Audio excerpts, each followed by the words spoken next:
All right, let's get ready for a deep dive into some seriously interesting stuff, all about the flat Earth. Sounds like a wild ride. Yeah, the stuff you sent over really makes you think. Like this main source, Flat Earth Transcription, The Lost History of the Flat Earth.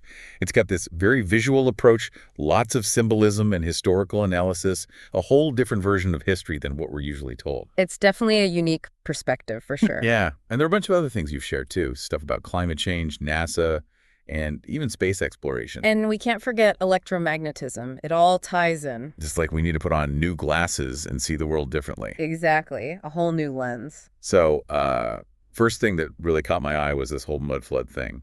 What's the deal with that? So, the source has all these images from way back in the 19th century, and it shows like entire cities just buried in mud. Whoa, seriously, like completely covered. Yeah, and the weird part is the buildings in these photos are totally fine, like nothing happened to them. So it makes you think it was super sudden, this massive event. Like you wake up one day and bam, there's mud everywhere. That's crazy. Yeah, and the scale of it, too. Yeah. And there's no clear explanation for why it happened.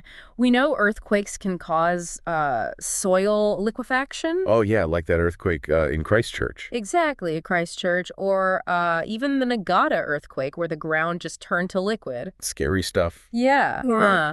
But this mud flood theory, it's talking about something way bigger, global even, and nobody really knows why. So the source is saying it wasn't just a couple of random events, but like a worldwide thing that like changed everything, a reset, they call it. Exactly. It's like a reset button for the whole planet. And that's where it starts to get really interesting because the source uses this mud flood theory to question, well, everything, like all the timelines we've been taught. Okay, I'm hooked already.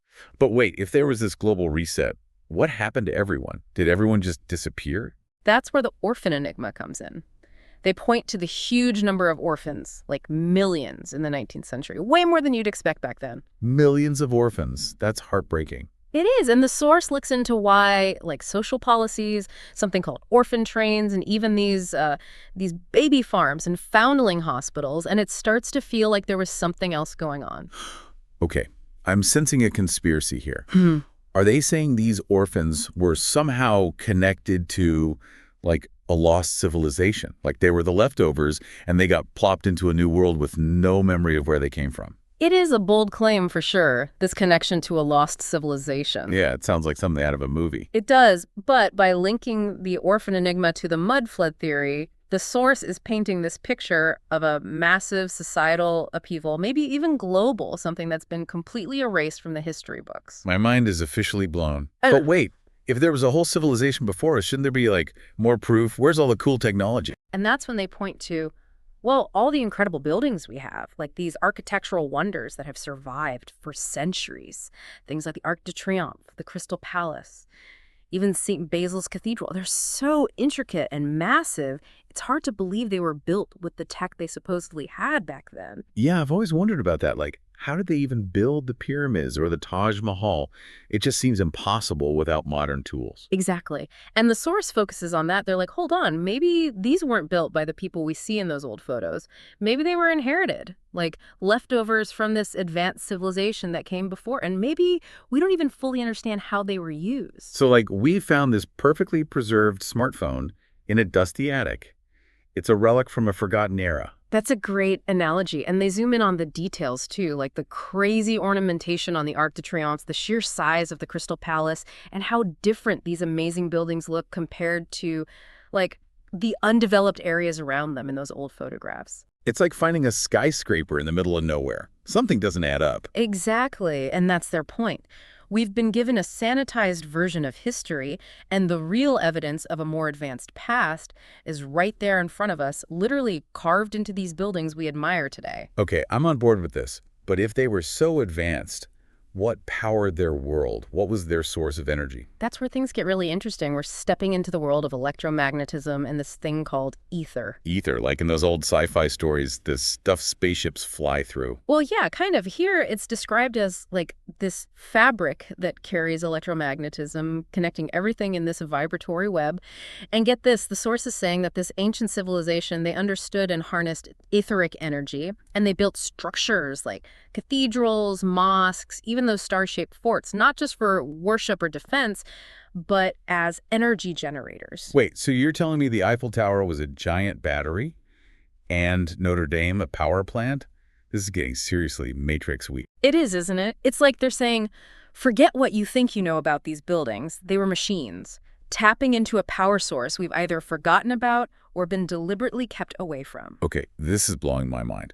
So how did they control this energy? Was it like their version of our electrical grid? That's where it gets even wilder. They talk about cymatics, those patterns that form when sound vibrates. They're saying this ancient world used sound and water, too, to manipulate this energy grid. Wait, so you mean ancient cathedrals were like giant tuning forks controlling energy with sound waves? Pretty wild, right? It's Yeah. blending ancient wisdom with cutting-edge science. And it's also how they connect this whole idea to, well, climate change. Oh, how so? This is getting good. The source suggests that this ancient civilization, with their mastery of electromagnetism and their ability to, pull energy from the environment, they might have actually influenced the climate. Like they were controlling the weather, some Exactly. kind of ancient geoengineering project. That's one interpretation. The source doesn't say they were controlling the weather exactly, but they definitely knew a lot about natural forces and how they work. Maybe even how to manipulate them in ways we're just starting to rediscover now. So are they saying that climate change isn't really our fault? Like it's not because we drive cars and use fossil fuels, but because of this ancient energy grid that's gone haywire. That's one way to look at it. Remember, we're in the realm of alternative perspectives here. The source is challenging the usual ideas about climate change, suggesting it might be part of a natural cycle tied to the Earth's energy field, not just human activity. Wow, this is making me rethink a lot of things. So if water and sound were so important to their technology, does that mean they were like an underwater civilization? Like Yeah. Atlantis? Not exactly underwater, but they talk about this crazy system of canals, reservoirs, and star-shaped structures, even those elaborate gardens. And they see it as evidence that this civilization was really good at, mastering water. It wasn't just a resource to them, it was a vital part of their technology, enhanced through sound and electromagnetism. So they were using water as a conductor, like turning the whole planet into a giant circuit board. It's a bold concept for sure. Yeah, it's a pretty wild idea using water like that. And that's where they bring in another layer, talking about alchemy, specifically those symbols, mercury and gold, and how they represent the interplay of energy and matter. They even use the legend of St. Christopher to explain it. St. Christopher, the patron saint of travelers. What's he got to do with ancient tech and climate change? That's what makes this source so interesting. It's weaving together mythology, symbolism, and historical analysis, and it creates a totally different picture of history, way different from what we learned in school. This is like a treasure hunt through history and science, looking for clues and symbols that point to this lost civilization. Exactly, a real deep dive. And speaking of which, let's look closer at some of those structures they analyze, like you mentioned star forts before, and they have some pretty wild theories about those. Oh yeah, those star forts always fascinated me. They look so intricate, almost alien from above. What does the source say about those? Well, get this. They actually say that those star forts, or star stations as they call them, weren't really built for war. Wait, really?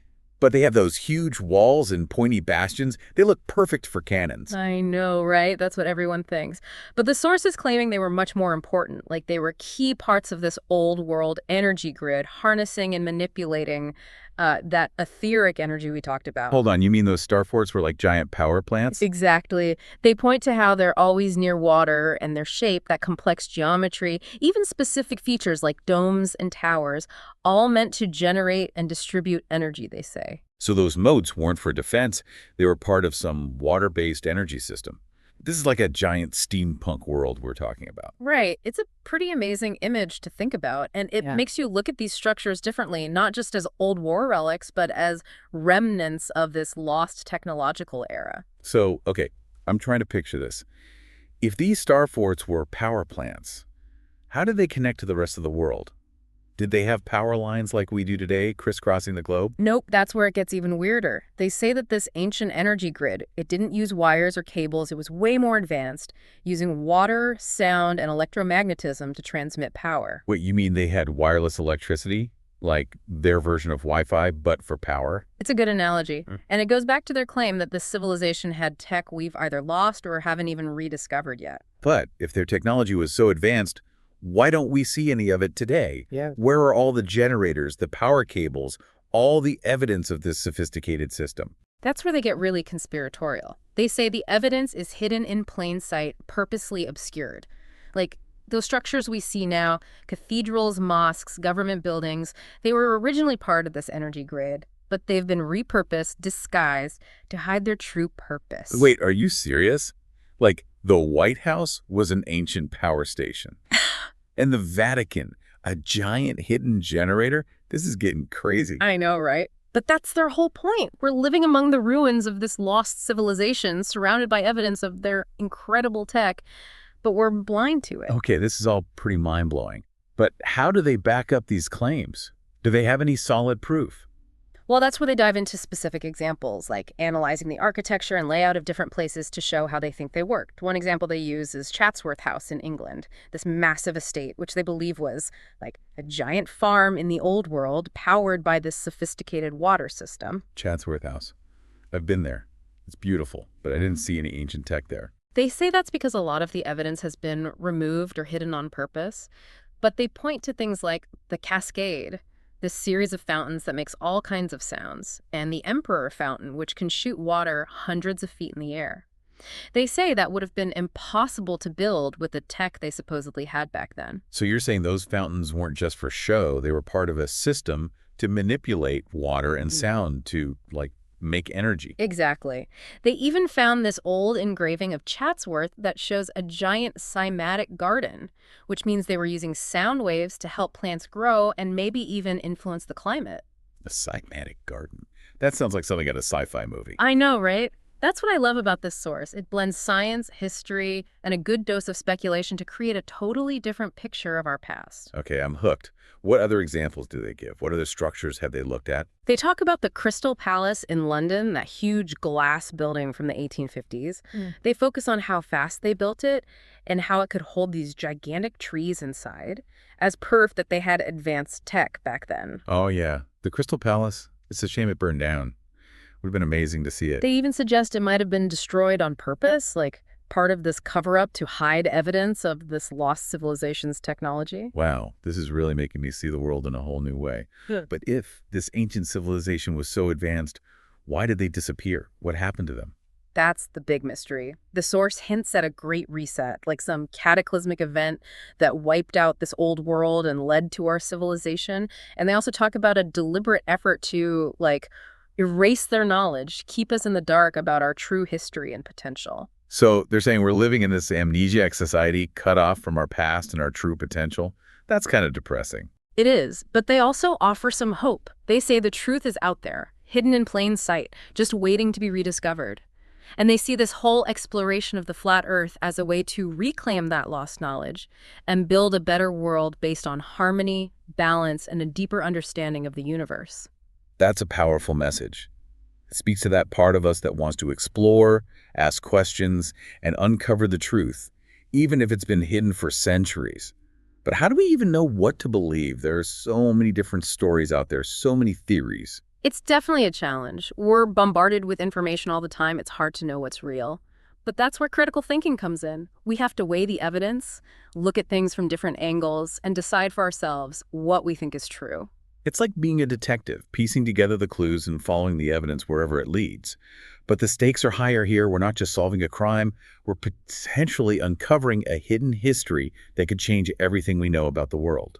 Exactly. And that's what makes this whole thing so exciting. It's a journey into the unknown, searching for knowledge and understanding that could have a huge impact on our future. Well, I'm definitely ready for the next part of the journey. What other mysteries does this source uncover? What other secrets do they want to share? That's what we'll find out in the last part of our deep dive. We'll explore their ideas about alchemy, those symbols of mercury and gold, and how they believe they were the key to this lost civilization's technology. Alchemy. Like turning lead into gold. That sounds more like magic than science. That's what most people think, but the source is arguing that alchemy was actually a sophisticated science based on a deep understanding of energy and matter.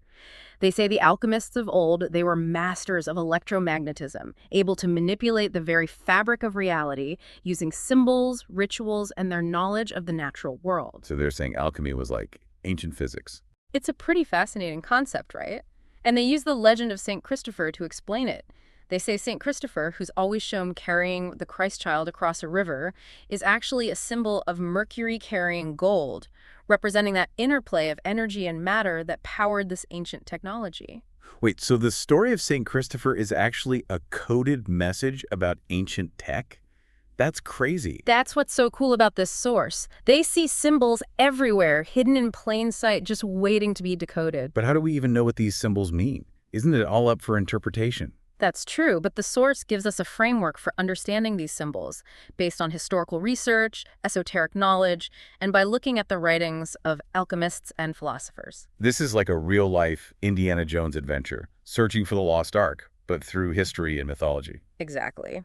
And like any good adventure, there are going to be twists and turns, surprising discoveries, and moments where we have to question everything we thought we knew. I'm up for the challenge.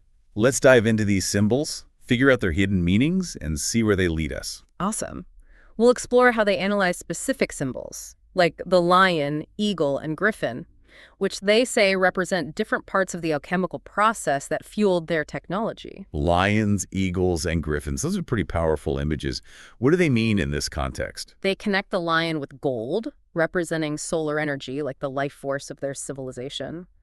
The eagle is linked to Mercury, symbolizing that volatile, transformative energy that let them manipulate matter and energy. So it's like a cosmic dance between the sun and Mercury, a balance of power and change. Exactly. And the griffin, being this mix of lion and eagle, represents the fusion of those two forces, like the alchemical marriage of gold and Mercury that made their technology possible. Wow, it's like a cosmic recipe for advanced technology. Yeah. But if these symbols are so important, why don't we see them more today?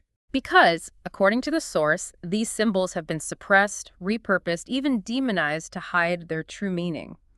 They say that the enemy, the people who want to control us and keep us in the dark, they've twisted these symbols and are using them for their own evil purposes. So those symbols we see now, like the lion on a coat of arms or the eagle on a dollar bill, are actually corrupted versions of their original meanings. That's what they're claiming. They say we're surrounded by these symbols, but their true power has been hidden from us. It's like they took the batteries out of these symbols, drained them of their energy and meaning. That's a great way to put it.